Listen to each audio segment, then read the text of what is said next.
we work with what we have. Hi, everyone. Thank you so much for being here this morning, and thank you for coming out in this miserable weather today. But you know what? In every life, a little rain must fall, right?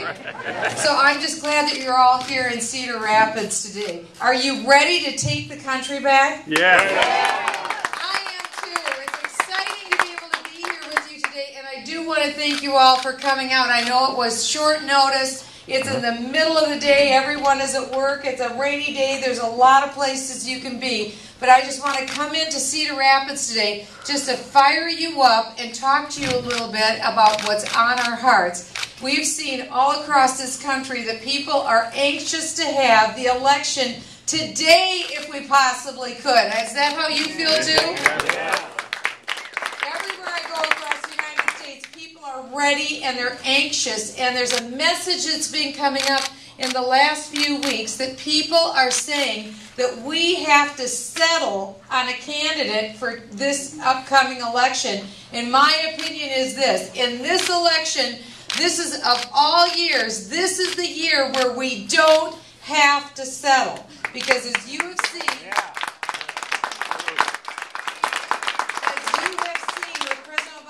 approval ratings, they are about as low as any president in modern times, and they aren't at the basement yet. They're going lower still.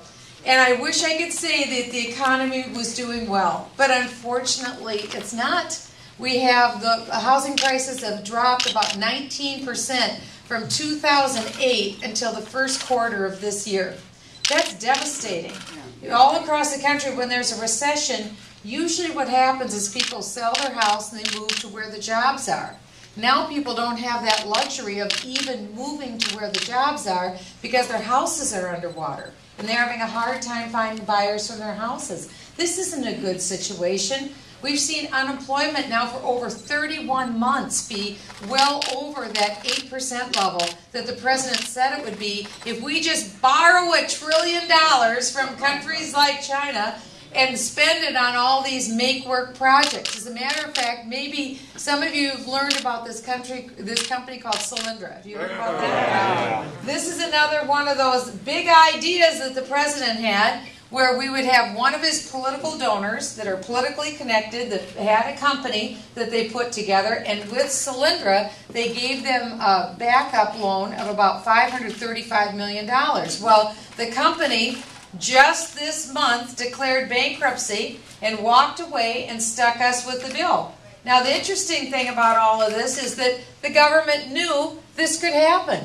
They had emails within the government that said, this company isn't going to make it. As a matter of fact, it's never turned a profit. It's so bad that the people who were looking at making the loan said, no private bank would ever make a loan to a company like this that has no ability to turn a profit, never will turn a profit. You usually make loans if you think you're going to get the money back, right? Yeah. I mean, how many banks would be in business if they made loans and they couldn't get the money back? Iowa banks are too smart for that, don't you think? But they went ahead and they made this loan. Well, it's interesting because our Vice President, Joe Biden, and you can always count on our Vice President, Joe Biden, he said of the $1 trillion stimulus, he said this is exactly what the stimulus was for.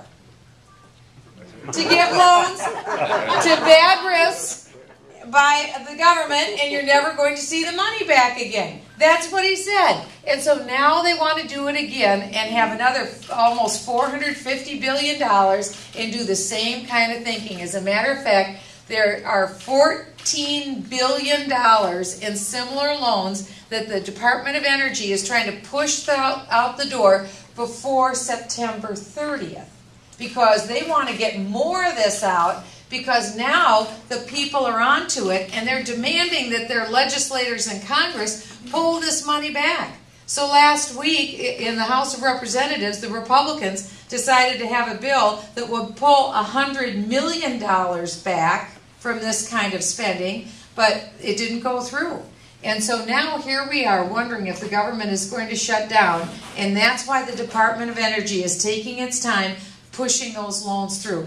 Guess who has to pay for that $14 billion in loans? Our pockets. We do. That's right. We do. Do you want them making these loans? No. Do you want them wasting your money? No. You already have enough to do, don't you? You don't need to get a second job or a third job, because this government has to start making sense again. It can't make decisions like this. That's why 2012 is so important. We can't settle on a candidate, because every 4 years conservatives are told that we have to just stand next to the wall, sit in the back of the room, and we have to get around a candidate that we're told is electable, right? We're told the conservative is the candidate who is not electable. We're told only the moderate candidate in the race is the one that's electable. But that isn't true, because we know that the American people are looking for their champion. They're looking for a fighter. They want someone who's actually had that experience, someone who's actually stood up for them, someone who's been fighting these fights. One thing that I've been fighting ever since I've been into Congress is the out-of-control spending. Because I knew when I grew up here in Iowa, no one lived like that. No one spent more money than what they took in. You couldn't live like that in Iowa. If you did, the sheriff would knock on your door. They'd take all your things out and put it at the end of the driveway. Because you can't keep spending more money than what you bring in. Because pretty soon, all your creditors or the bank or the people you owe money to are going to say, time to pay up. I'm not going to put up with this anymore. And that's what the government has continued to do, and it's a disaster. And so we need to have someone with a proven record, someone who's not compromised on the issue of spending. And I'm not. I'm a strong, committed fiscal conservative. We need to have someone who gets the tax code. I'm a former federal tax litigation attorney. I've spent my life working with the tax code. I see how from the very heart of this out-of-control tax code that it has put more farmers and more families and more businesses out of business because the tax rates are so high. I've been talking to businesses all across Iowa that have told me we're barely holding on. Our competitors have already been bought out by other companies.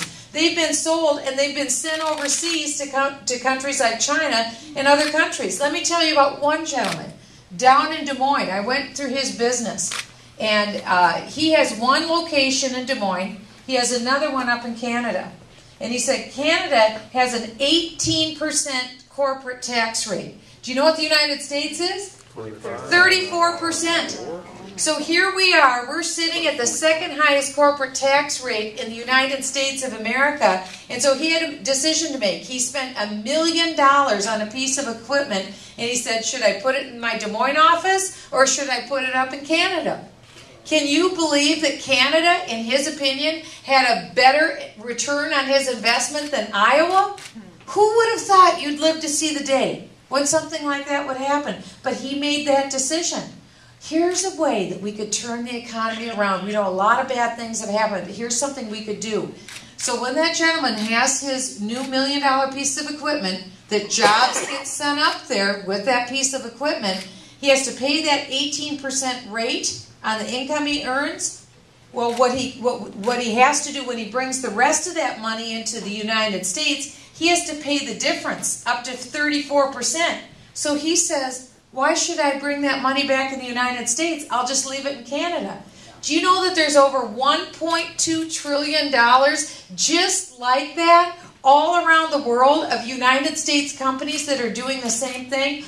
Overnight, we could have a true stimulus in this country of $1.2 trillion, which, by the way, that's still a lot of money. We could bring that money in almost overnight, and that money could come here in the United States, and it could buy more machines and it could hire more employees and have more research and more development and buy more technology. In other words, butter up the economy so we could actually have more job creation. That's the first thing. But I'm not content just to bring that money in. I want to bring the jobs in and those companies back into the United States. Do you know that now there are 600 American companies that have moved to Ireland? That's taken 100,000 jobs out of the United States. Well, if we take our corporate tax rate, which is one of the highest in the world, and bring it down to being one of the lowest in the industrialized world, that will bring those jobs back as well. Here's another tax that our businesses have to pay. $1.8 trillion a year on complying with all the rules and regulations that government has put on us. $1.8 trillion. If we could get rid of all those unnecessary burdens that we put on businesses, that's another $1.8 trillion every year that businesses could put into growing the business, expanding it, and hiring people, and making new products at a lower price. That would be a good idea, don't you think? Literally. Yeah. So the tax